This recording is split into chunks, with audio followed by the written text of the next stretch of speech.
Jack Thunder and the Fragments of Anima. Book 5. Fire. Chapter 5. Mount Inferno. Shadowpaws stared down at his feet. He was still wearing the boots the Elder Goat had given him for the winter solstice. I still don't get it. How are these supposed to make me braver? The Nekomata sighed and swallowed hard. He wished that the Elder Goat had just granted his wish for courage. He was scared out of his mind right now. Riding a trailer driven by a complete stranger through a snake-infested jungle to retrieve a flaming sword that may or may not be in the belly of a dead volcano used as a prison would rack anyone's nerves. Shadowpaws, being the scaredy cat he was, could barely even move from his seat at the back of the wagon. Every inch the trailer moved felt like another step on a death march. That's exactly what this is. A death march. The trailer jolted to a stop.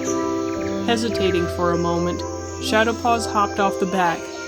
He made his way around to the front of the trailer, Snotter and Karami following close behind. Slowly, he lifted his head, knowing exactly what he would see.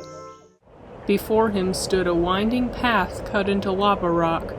It twisted and turned upon itself to the top of Mount Inferno, which loomed over him like an evil overlord's dark tower. That's what Shadowpaws thought of anyway.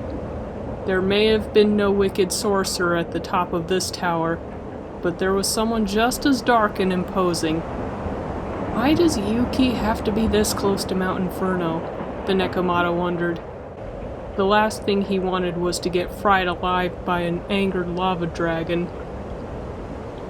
Alteria was the last to emerge from the wagon. You all go up ahead. I'm going to stay back and make sure San and the other one are alright. Him and the others nodded. Buckthorn looked a little disappointed, but she turned and made her way up the trail nonetheless. Frosty led the charge up the mountain while Jack Thunder followed close behind. Shadowpaws wondered how Frosty was able to find the courage to lead the way. Ice didn't exactly hold up against fire, and yet she soldiered on, no trace of emotion on her face. Slowly but surely, they made their way up the mountain. With every step, the Nekomata's urge to turn tail and run grew stronger. Now he could clearly see the cloud of smoke up close. It was not so much a cloud as it was a bubbling, filthy mass of inky, null magic spraying out of the top of the volcano. Terry was right. This was no smoke. No fire elemental could ever make something like this. At last, they had reached the cave entrance. Shadowpaws gaped. It was huge. The only thing he could think of that was close to the top of its entrance was an ancient redwood tree he'd seen in the Mystic Wood. And if the entrance was that big... Shadowpaws gulped. Grimhide probably wasn't much smaller. Razor bounded ahead of Frosty and began sniffing the ground. It was then that Jack Thunder, Buckthorn, Shadowpaws, and Snotter realized their Anima fragments had lit up once more. Their bright red sheen meant only one thing.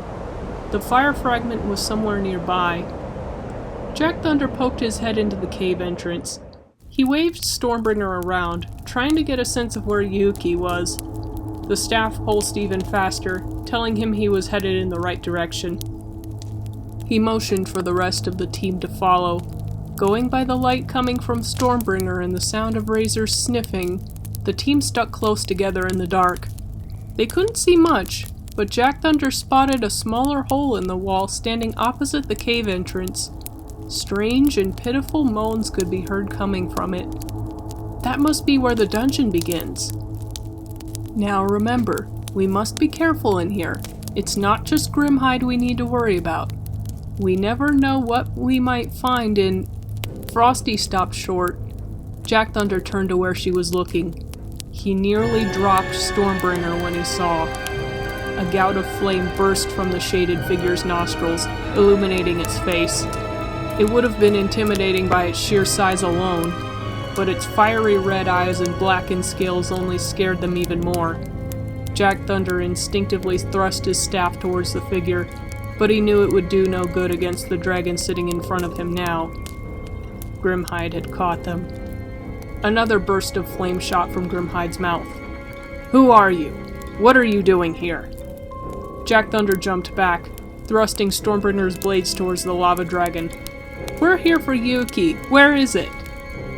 "Jack, you're just making things worse," Buckthorn scolded the storm gremlin. She stepped forward. "We're sorry. We don't mean to intrude, but Alteria told us that the fire fragment was somewhere in these caves. We need it for our quest. Do you know where it is?" That's when Grimhide recognized the artifacts the kids were carrying. Stormbringer, the Sea Stone, Lethal Joke, and Terra all had a scarlet aura surrounding them. He took a deep breath. "I found Yuki in the jungle of the Wise Serpent sometime after the war ended. I keep it down in the deepest part of the mountain. I cannot allow you down there. It is far too dangerous." He rose to his feet. Jack Thunder stepped forward. "But you just saw our fragments. What makes you think we can't handle a few nasties?" Grimhide moved to block their way, his expression hardening. "They're not just nasties. Even with the Anima fragments, there is no guarantee that you'll make it out alive. I'm not allowing a group of children to risk their lives on this fool's errand." He dipped his head to push them out of the cave. Jack Thunder's blood boiled. "Children? Okay, that tears it. I'm going down there whether you let me or not. I'll go under your feet if I have to." "Jack, no!" It was too late. The storm gremlin had charged headfirst into the black, past Grimhide and through the entrance to the deeper levels of the cave. Frosty facepalmed for only a second before running after him. The rest of the team followed suit. Grimhide peered through the hole Jack Thunder went through. It was far too small to fit him. He grumbled to himself. This was one of the many downsides of being so huge. Now he couldn't even follow them down to make sure they were all right. As he pulled his head out of the opening, he spotted Goliath and Gilgamesh flapping their wings above his head. They had seen what had just happened. Grimhide pulled his head out of the hole. Seeing their chance, the two whelps flew through it in hot pursuit of the little storm gremlin and his friends. Grimhide sat back on his haunches. That foolish storm gremlin. He just had to do something like that, didn't he? At least those two whelps were after him. They knew the dungeon better than anybody, himself included. Hopefully they could reach the young heroes before Jack's stubborn pride got them all killed.